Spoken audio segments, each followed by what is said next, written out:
turns out that fueling the car is really painful. We don't like wasting money on fuel. So instead of $400 in cash, we gave people $400 in money for fuel, gas cards. That turned out to be much more effective. People were in an experiment in which some people got $400 and some people got the fuel money. People who got the fuel were much more likely to actually engage in the activity that we wanted, to click on the link that we wanted. And the reason is because of this method accounting. I can imagine myself fueling my car, and it's really painful, and now I'm going to get it for free. That's a lot. $400 relative to $20,000 doesn't feel that much. Imagine that you go for dinner at friends, and you say, I'll bring a bottle of wine. So you buy a bottle of wine, say, $20. That's fine. That's acceptable. Now imagine that you show up and tell them, well, I'm sorry, I had this long interview today. I didn't have time to buy a bottle of wine, but here's $20. That would be strange, right? That would be really strange because you're signaling that you have some kind of transactional relationship with them. What would you tell your 18-year-old self? Smile more. That's easy. Smiling is important. Don't be so serious. Hello, fellows. Welcome to the next episode of Jagged with Jasravi. Subscribe to my channel for conversations at the edge with thought leaders from the marketing, branding, and the business world. Conversations that will ignite new ideas with rough and sharp edges. Hello, Uri. Great to have you on my show. Same here. Great to be here. Awesome. Okay. If I requested you to tweet your profile, what would you say? The boring stuff. I'm a professor of behavioral economics at the University of California, San Diego, and I specialize in incentives, trying to understand how people behave, why they behave the way they do. Awesome. And why did you say it's boring? Okay. Well, more interesting would be, I'm a dancer or whatever, but I'm not. I'm a boring professor. Oh, my audience knows otherwise, and they're going to just witness this conversation and say, oh, that was modesty. So cool. Uri, now this is a famous story, but you have to tell my audiences in India and associated countries, how did you come across the idea for writing this book? And because this is such a catchy phrase, mixed signals, lot of meaning in our culture, in relationships and dating, but you've brought that to the world of incentives, to the world of causing a behavior change, having a desired outcome. So how did you think about this? So the main point that I want to tell in the book is that incentives are not just incentives. They also send signals. And the signals can be very different from what you're saying. So you can say one thing, but then you can tell, you talked about dates. You can say how generous you are, but then when the bill comes, you can disappear or something like that, right? That would be a mixed signal. The way you behave when you face incentives, that's really depends on the signals that the incentives send and what you want to do. I learn a lot. If you give me incentives, I learn a lot, not just how much you want to pay me, but also what you think about the relationship. Absolutely. And I'm particularly, if you're interested in that one incident that happened with you, Uri, for coming late, you were fined as a parent. And what really happened and what did you deduce? I'm sorry if you're having to repeat this. But no, that's it's very fun. telling. It's very telling. Yes. If people are willing to listen, I'm willing to talk. That's not a problem. That's not my problem. Yes. So our daughters used to go to a daycare in a city next to Tel Aviv, near Tel Aviv. And my wife and I used to go to lunch in Tel Aviv, and then we needed to be back by 4 p.m. to pick them up from the daycare. And I remember that once we were late, so I drove like crazy because you don't want to be late to pick up your kids, right? That's bad. Yes. And then the principal came up with a fine. The fine was 10 shekels, which is about $3, if you came up more than 10 minutes late. Again, we were in Tel Aviv, again, traffic. This time I didn't drive like crazy because I'm not going to risk my life for $3, right? So that's exactly the signal that I talked about, that if I don't know how bad it is. I don't have the information about how bad it is to come late. I'll do my best to be there on time. Now you're telling me it's only $3 bad. For $3, that's a signal. I learned new information about this. Mm. So Aldo Ristachini and I ran an experiment with in some daycares, we just followed them as control. And in other daycares, we introduced this fine of $3 if you came late. And what we saw was that parents were more likely to come late when the fine was introduced. And we think that exactly because of this information content, the signal that it sent. Now, you can think about alternative explanations like maybe I'm paying for babysitting or something like that, so it might be okay. So we had another period after a few weeks, after 10 weeks, we stopped the fine. So now the control and the treatment group did not have fines. But what we saw is that the group that used to have fines, they already got used to coming late. So it's, in a sense, you change the culture. Yeah. Right. So when our girls were younger, we lived in the Netherlands, and once we were late, and the principal waited for us on the gate and lectured for us for 15 minutes about how bad it is to be late, and oh my God, that was really bad. But if you're in Italy, if they say that you need to come up to pick your kids by 4 p.m., they mean time has a different meaning, especially in southern Italy, right? They are more relaxed. So in a sense, by introducing the fine, you change the culture from the Dutch culture, if you like, to the Italian culture, right? So people understood that it's okay to be late. It's not that bad. Before that, I didn't know. Maybe the principal doesn't care, or maybe she is really upset at them. We didn't know. Now she gave a fine. We learned about it. She sent us a signal that it's not that bad. And even when she removed the fine, we still do it. Now, the signal could be much stronger. So in some places, you pay $10 a minute, for example, and then it's serious, and then you don't want to be late. I heard about one place in Paris that if you don't come to pick up your kid on time, they take it to the police station. They take your kid to the police station, and you have to come and collect them from there. That's very costly, right? Then the signal is you should not be late, right? Yeah. So the cost to the person is not just the monetary. It's how you made to feel about your role as a parent. So Uri, when one is designing an incentive, look at the person and all their needs and the current behavior and their context. So the psychology part and the non-monetary aspect of incentive design, if you had to explain that in a few examples. Right. Let me try. So let me start from the big picture, and then I'll give examples. So I work in a business school. You can take a class in the business school from an economist, and the economist will tell you that you don't like to go to work. You do, it's effort, you hate it. You do it just because of the money. You take the same class with the same title with the psychologist, and the psychologist will tell you how you do it for fulfillment, for the good feeling.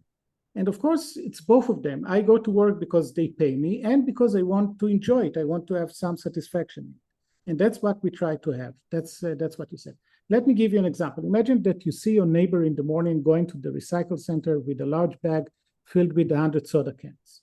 What are you going to think about that neighbor? You're going to think that, wow, she is great, right? She cares about the environment. She's a great person. She's probably going to feel very good about herself as well, right? Because she could have thrown it to the trash. So you get all the good signals when. Now imagine that you live in a place where they pay you 10 cents for recycling a soda can.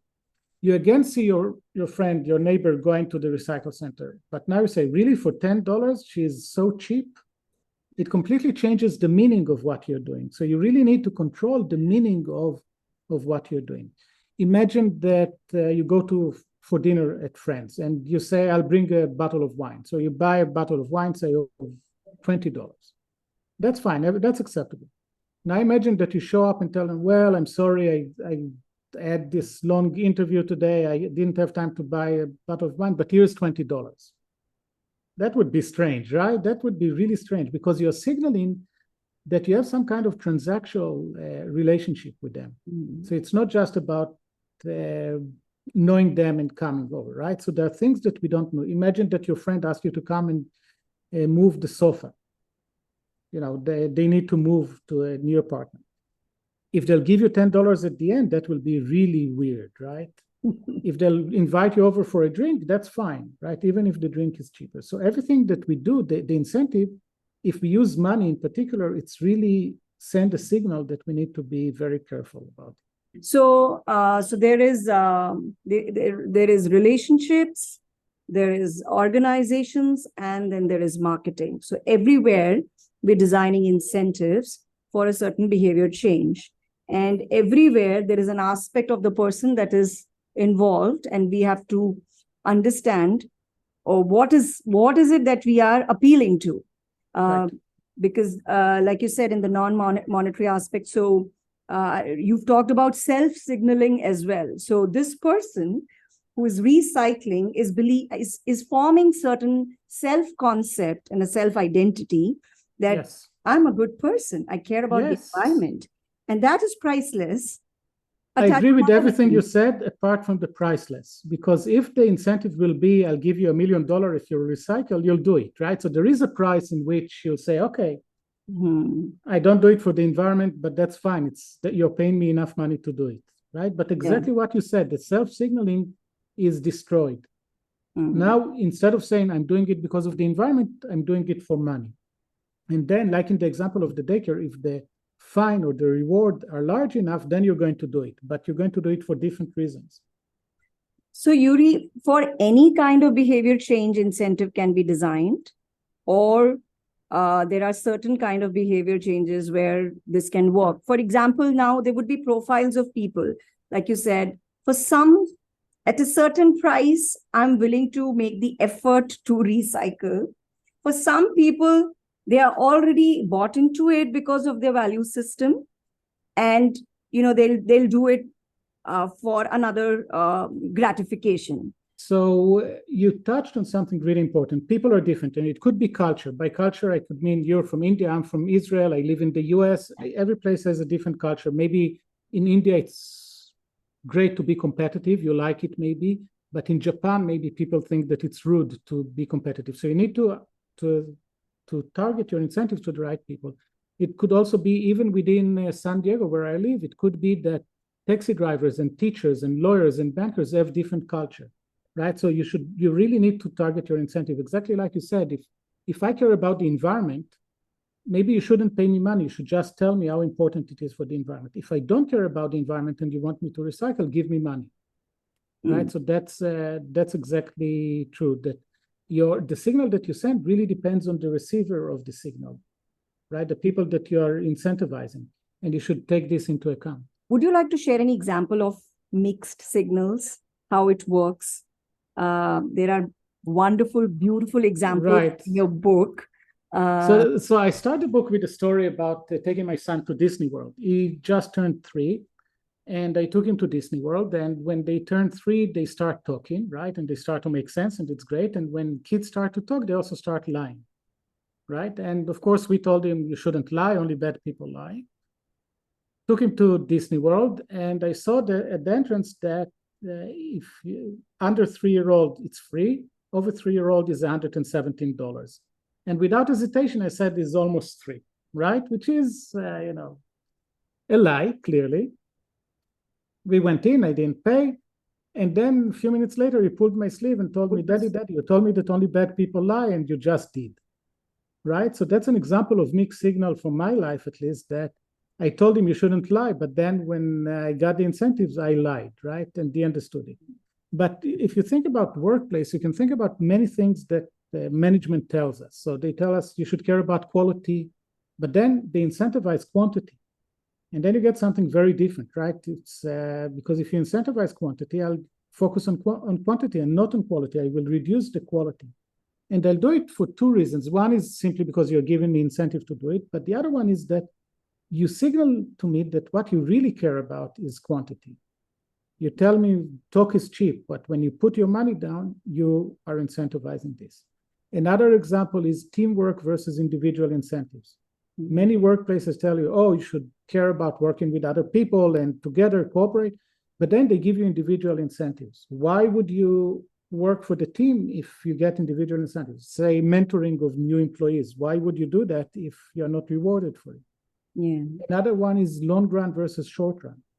The company will tell you, we care about the long run, but then if you're the CEO and they incentivize you based on the quarterly earnings, you're going to care about the quarterly earnings. You're not going to invest in some future profits, say upgrading your computer network. That will help in the long run, but not in the short run. You wouldn't do it. Another one is creativity.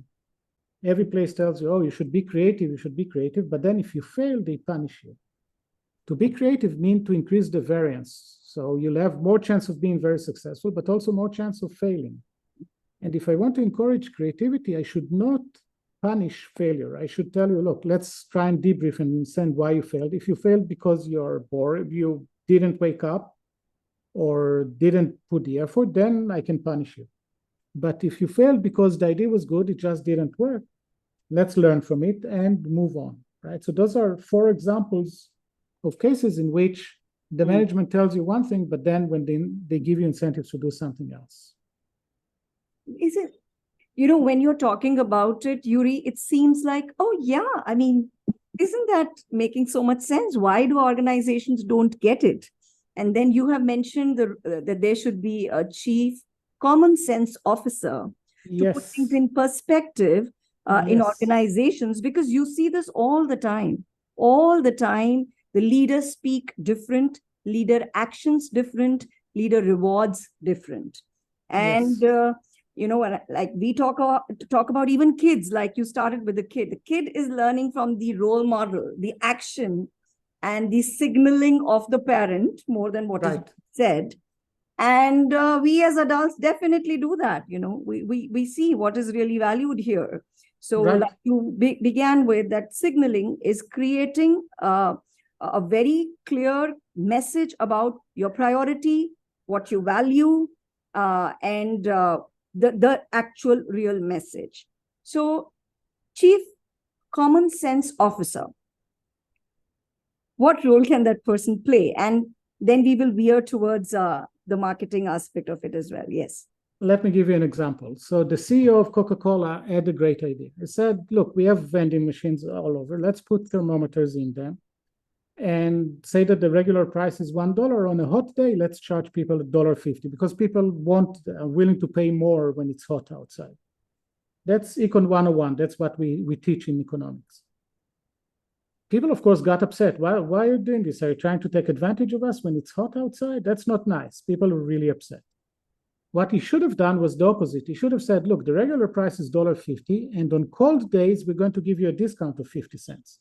Exactly the same prices as before, but very different meaning. No one is going to object to getting discount. A couple of months ago in the US, AMC theaters, those are movie theaters, a huge chain, had a similar thing. They sent basically a message saying, look, because of inflation, we have to raise prices. So what we're going to do, we're going to charge more for premium seats. People got upset again. What they should have done is to say, look, inflation, labor costs are rising. We're sorry, we have to raise prices. We're sorry. But because we care about you, we're going to give you discount if you're willing to sit in the first row or on the sides of the... Exactly the same prices, but very different message. And this chief common sense officer could really solve something like that. Very often you see economists or engineers just completely ignore the fact that on the other side there is someone who receives the message that they're sending with the incentives, and that's a pity. If just one could get mindful of the message that's going, everything will start. Yes. Like there is a message I'm sending when I'm doing this. Now, what is that? It is going to get conveyed either ways. So let me just understand it first and then say, okay, is it what is intended by the incentive as well? Or do I need another message? Do I need to put it in perspective? Do I need an overlay of a message? Exactly. Beautiful examples, Uri. Yes. So, what are the other misconceptions in marketing?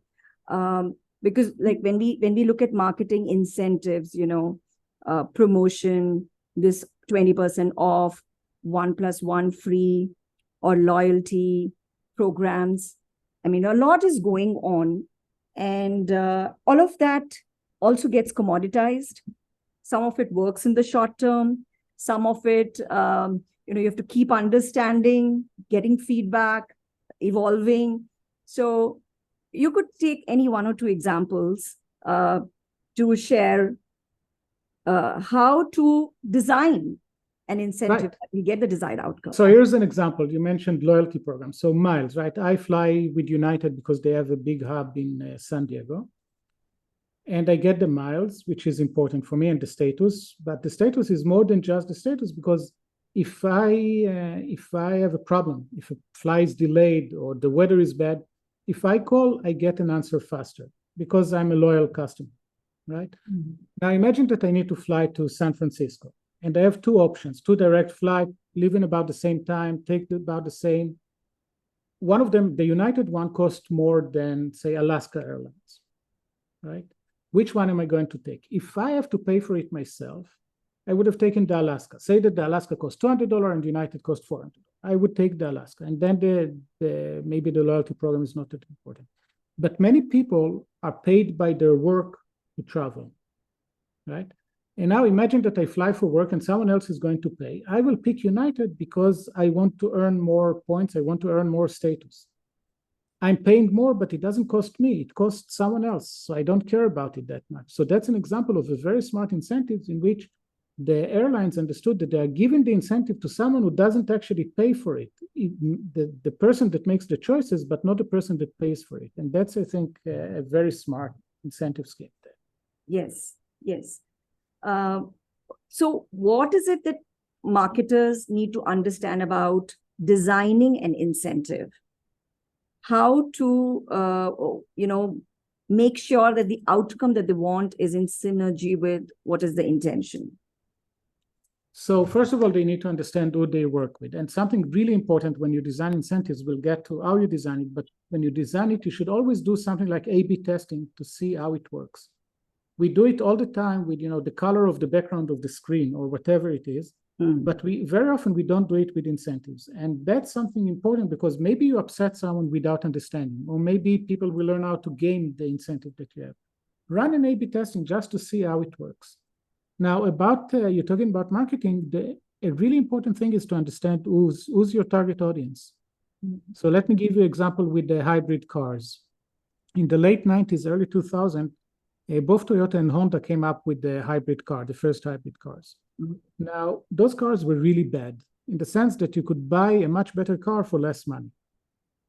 But that was actually good. Why? Because the people who care about the environment and bought it, now they can say, look, I'm a good person. I bought it because I care about the environment. So they can signal to others that they are good people.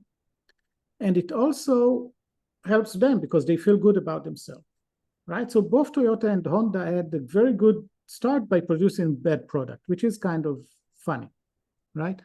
But then Honda made a mistake and Toyota did something right. Honda based the car on the Honda Civic. The car that they sold millions of it every year. Probably the engineers told them, let's use this one. It will help us with the supply chain. All we have to do is change the engine or a few other things, but that will be great. But now if you drive a Honda into the parking lot at your work, no one knew that you're driving a bad car, that you're driving a hybrid. So you didn't get the signaling that is so important that we are trying to see. Toyota took a very different strategy. They said, let's redesign the car completely, came up with a Prius, which is distinct from the others. And now when you enter the parking lot, everyone knows that you are a good person, that you are driving a hybrid car. And as a result, Toyota won the market completely, right? So the marketing people at Toyota told the engineers, no, let's not base it on an existing model. Let's create something completely different. And by doing this, they completely won the market. Honda basically lost everything. According to the CEO of Honda, that was the reason. So that's, as a marketing person, you need to understand who is your audience. If your audience is a guy that drives a large pickup truck, this will not help. He doesn't care about signaling, or she doesn't care about signaling that they care about the environment. Over there, you need to find some others. So today, a person like this might drive a Prius because it's a competitive car. But back then, because your product was inferior in many other dimensions, you needed to find the people that actually cared about the environment. If they care about the environment, make sure that everyone knows it. Because that is the primary gratification. Yes. Yeah. So, Uri, do you think Elon Musk has done something right when he has he has attached status associations with a Tesla, which is environment friendly and, up there in cost. So I'm ashamed to say that I drive a Tesla back in San Diego, and I'm ashamed because I really disagree with many of the things that he does. Right? We bought it because it's a great car, and it's we electric car. We have solar panels, so we feel really good about ourselves that we are environmentally conscious. I would really prefer that he will talk less. If he would have talked less. Right? I don't want to hear his views about transgender people. I don't want to hear his views about so many other things that he talks about, and I don't share with him. Right? So I think that's a risk. He says, well, I'm willing to say whatever I think, even if I lose money. I don't want to hear it. It's not I want to drive a car. I don't want to drive his ideas. He's becoming too salient and too loud with his views around the brand. And of course, the Twitter controversy, we are not even getting there. Right. So I definitely, today we wouldn't have bought You said ashamed. That's a strong word. I hope Elon Musk gets into a reflective mode and introspect. Yeah, very unlikely. Yeah, that is probably going to snow in Mumbai before. I like that. Oh, I love that visual. Right. Okay, nice. So, Uri, negative incentives, right? Fines. Right. How do they work? So that's a place where I think that the literature is really lagging behind the evidence. You read the psychology literature, and they tell you that fines and punishment don't work. Now you look at the studies, basically when we run lab experiments, we cannot really punish people. I cannot have a participant coming into my lab and leaving with less money than they entered. Right? That's just the restrictions that we cannot have. And the punishment literature is based very often on 4-year-old kids with some kind of candies or something like that. I do think that punishment works. Right? So and there are places where you really need to punish. So you don't ask people not to cross not to drive into the junction in red light. You tell them you shouldn't do it, and if you'll do it, we'll give you a large fine. We'll take your car, with your license if needed. Right? So I think that the punishment is also very powerful, maybe even more powerful than positive incentives, as long as you are using it at the right side. So on the plus side, on the positive incentive, I would say pay enough or don't pay at all. And on the negative side, you can find something like that, like fine enough or don't fine at all. So once the incentives are large enough, you're going to get what you want. Imagine with the daycare example, if I would execute parents that come late to the daycare to pick up their kids, they will not come late, right? So if at every junction you had a police person that would shoot someone who crosses in red light, no one would cross red light. Now, of course, we don't want to do that, right? There is some balancing that we want to do, but negative incentives could be really effective, and you need to think when you want to use them. But what about the fact that something bad is going to happen in 5 years or 10 years, long term? And if we can make it seem immediate, how do we use negative incentive to cause behavior change that is good for our planet? Because I myself have stopped doing a lot of things that are really good, because convenience. That's good, but you're one person, I'm one person, right? So each one of us is not going to have an impact on the environment, but we as collective are going to have impact on the environment. There are some ways that you can think about. So think about using disposable plates or cups, right? Those are really, really bad for the environment, but very convenient now. So that we can change maybe by increasing the price. Just put a tax on them. Like you can put tax on sugar because people drink too much sugar. You can make it more expensive. That's what they did with cigarettes, for example. Cigarettes, at some point, the governments understood, okay, that's too bad. We cannot allow people to keep smoking like that. They did lots of things. One of them was to raise the price drastically. And that has an effect. That has an impact on people. And with cigarettes, it used to be, I don't know how it is in India. I think that in India, people still smoke much more than in California, for example, where I live. But in California, 40, 50 years ago, most people smoked. And now you almost never see a smoker. And so what changed is also the intrinsic motivation. Now people don't understand how come people used to smoke. Right. So if you impose all this public policy, like increasing the price, not allowing to smoke in restaurants and so on, at some point, the hope is that people will internalize this and will really not want to do it, not because of the negative incentives, but they'll really say, okay, that's just bad. We're not going to do that. Yeah, great example. So Uri, behavior, like I think you've mentioned this in your book also, that the behavior, sometimes, like most of the times, it's said that attitude comes first and then comes behavior. But a lot of times, just the fact that the behavior has started happening, there is a change inside following, which is more powerful and can be more sustainable. So encouraging a behavior or discouraging a behavior, if we understand the right cost that will be really perceived as costly to the consumer, whether it is more time, more money, etc., in that context can work.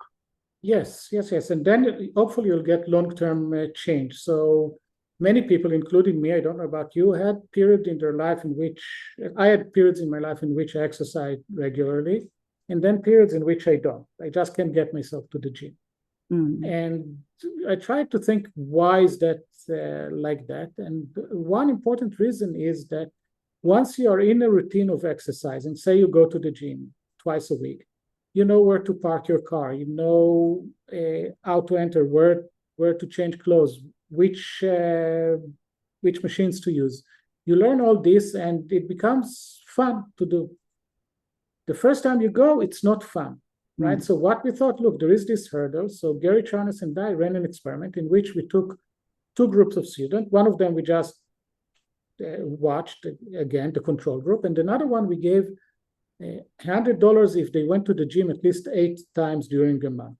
And you can think about two outcomes of this, two hypotheses. One is that if you exercise when I pay you, then after that you'll say, oh, they need to pay me in order to exercise. Otherwise, I'm not going to do that.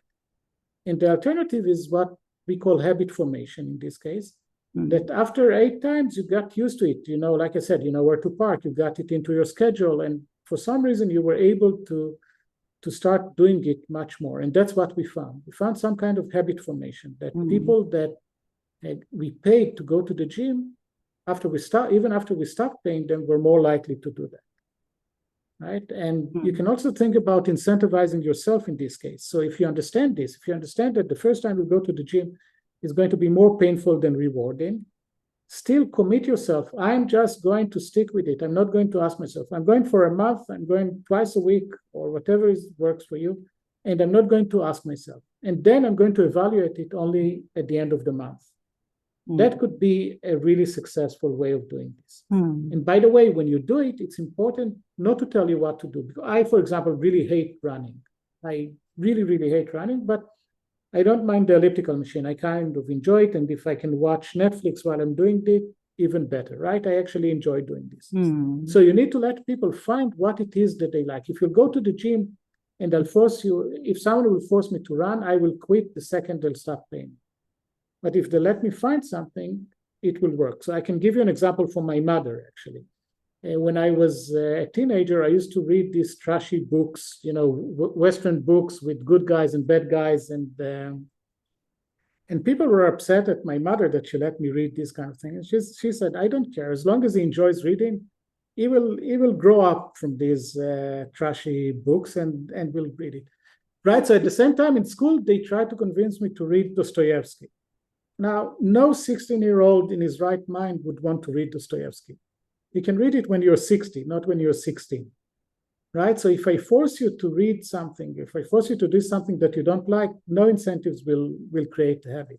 But if I let you choose what you want, then it's good.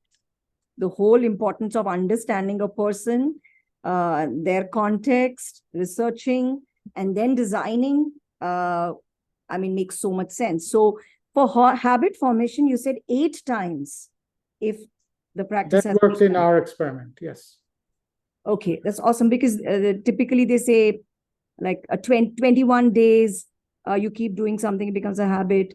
So it may be that was for a month. It's not, we did not test other things. That worked in our case. Other people tried similar things, and in general it works, right? So if you get over the hurdle of the first few times, it works.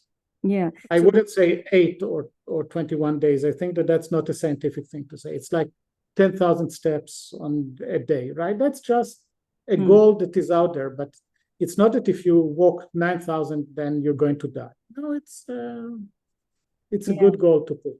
Yeah. So the free sampling and product placement at times can work, because you can get used to, I'm saying, for a new category sometimes, right, or an associated category, if it comes into your house and you've used it for certain times, you're more likely to consider it. And if you really get used to the experience, then there is a high chance that you'll go for it. Right. So that has to do with switching costs. So most of us, when we go to the supermarket to buy stuff, we buy, if we need toilet paper, we have a brand that we like and we just pick it up. We don't look each time and decide every time. We decided at the beginning, maybe tried few till we found the one that we like. Now imagine that you go to the supermarket, you're reaching out to your brand, and then you see that the other one is, you get one, pay for one, get the other one for free, right? 1+1, something like that. You'll say, okay, I'll try it because of the discount. Now, the goal of this is that after so first of all, that made you actually stop and look, which otherwise you wouldn't do. Yeah. And maybe you'll get used, and maybe the goal is that your habit will change to now pick up this one even when they stop the discount. Right? So now your new go-to toilet paper will be the one that you got to because of the discount originally. Yeah. So whether it is upgradation or going to an expensive format or brand change, I mean, all of this is another variable that can be looked at while designing the incentive. Okay. And we almost towards the end, we have to talk about the gender differences, because yes, women and men, I mean, are they really from different planets? Because we're talking about culture, we're talking about conditioning, we're talking about, so do they respond differently to incentives? So we have a study that we did about competition, and we did it everywhere in the Western world that you can think of. And we saw that when you make the incentive more competitive, men react to it more than women. And you can think about many reasons for that. Yeah. But then we went to Northeast India, to the Khasi tribe. I don't know if you're familiar with them. It's in Shillong. And over there, it's a matrilineal society. So over there, women are in charge. Real estate so the house belongs to the woman. Mm-hmm. So a man either lives with his mother, his sister, or his wife. And they have much stronger stand in the household than in Western society. And when we ran the experiments over there, we found that women were a bit more competitive than men. Mm-hmm. Right? So much of the reaction to incentive, there is gender difference in reaction to incentives, but much of it is not nature, it's nurture. Right? So it's the combination of the two that we need to think about. But in many cases, I think that the world is geared towards men, and the incentives are given like men would like them to be, and women suffer from this. And and telling women you should change is not the right thing. What should change is the way we build organizations such that it will be more open to other preferences. And that's why when a woman breaks the glass ceiling or something, the self-incentive has to be so huge that, even when the external gratification is not high, she's creating that inspiration for others. Right. Yeah, absolutely. Role models are important. Yeah. Okay. So there is something that you've talked about, mental accounting also. Yes. What role does it play in incentive design? So mental accounting basically says that not all expenses are, say, as painful for us. Paying for dinner feels less bad than paying for parking, right? If you go to a dinner, paying for another glass of wine seems less painful than paying for parking. and things like that. And we found ways to use this to make incentives more effective. So we worked with the Edmunds, which is a company in the US that if you want to buy a car, you go online, you search for the car, they give you some reviews and information. And then when you're ready to buy the car, you enter your zip code, and they send you links to ads from local dealerships. And they want you to buy the car through these links for obvious reasons. So they used to give you $400 discount if you bought the car through their link. Now, $400 is a lot of money, but it doesn't feel that much when you compare it to a $20,000 car. It's only 2%, it's nice, but it's not. So we looked for something that people care about much more, and turns out that fueling the car is really painful. We don't like wasting money on fuel. Mm-hmm. So instead of $400 in cash, we gave people $400 in money for fuel, gas cards. That turned out to be much more effective. People were in an experiment in which some people got $400 and some people got the fuel money. People who got the fuel were much more likely to actually engage in the activity that we wanted, to click on the link that we wanted. Mm. And the reason is because of this metal accounting. I can imagine myself fueling my car, and it's really painful, and now I'm going to get it for free. That's a lot. $400 relative to $20,000 doesn't feel that much. So that's the beauty of using mental accounting, understanding what people care about and use this as a currency. Mm-hmm. And I think this would be every time we research housewives, Uri, we find that they have their own, at times, native wisdom they are applying to what is significant and what is not. And right. Yeah, like you said, every consumer segment can have their own way of caring about something or not. Teenagers is right. Always alien culture. So as a young parent, I really care about sleep, right? Or just having some free time. Now my kids, we're empty nesters, my kids are out of the house, we have much more free time. Yeah. Right. So now don't bribe me with time, but as a young parent, give me another half an hour of sleep. I would be so happy with it, right? So yeah. Target the incentive to the right population. Yeah, yeah, awesome. And Uri, you've talked about social media, how people use it as signaling, how the clothes you wear, the body language, the tattoos, the words, the tone, all of it is signaling. And I loved it because the whole point is to be mindful of what are you communicating, isn't right. it? So we are looking at each other in Zoom now, if I had a big neck tattoo over here, that would be a strong signal to you that about me, right? You would have assumed, you would have used some stereotypes about me that you don't use if I don't have this neck tattoo, right? So that's a very strong signal, very credible signal, because I cannot erase it after that. And understanding this is important. Okay, see, what is my first question? Mother's best advice? Read whatever you like. Okay. Alternate profession could have been? Pilot. I really wanted to be a pilot. What would you do on Mars for fun? So if I'll be on the planet Mars, what would I do? Try to find a cold place, an air condition. I don't know. Okay. As per your partner, your most often used phrase? Everyone says that I'm lucky that I found her because she's the only one who can tolerate me. Oh, okay. 33 years together already. 34, actually, yes. Awesome. Yes. You didn't shoot me yet. So that's good. I was curious. I appreciate it. I wanted to know, and I thought our audiences would like to know. Okay. One thing no one knows about you. And to share it with everyone. You're going to shoot me now. Okay. Okay. It's a secret. Okay. I'm really bad at keeping secrets. So. No, but you proved you did otherwise, by the way. Okay. You kept your secret. Okay. Yes. A book you'd like to gift to all your friends, and it cannot be your own book. The Story of Saint Michele.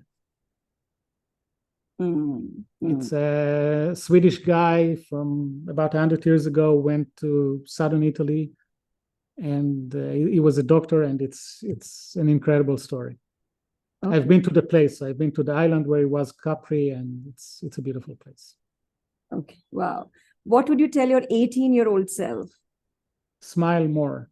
That's easy. Mm. Smiling is important. Don't be so serious. Okay. Okay. What's something new happening in your life right now?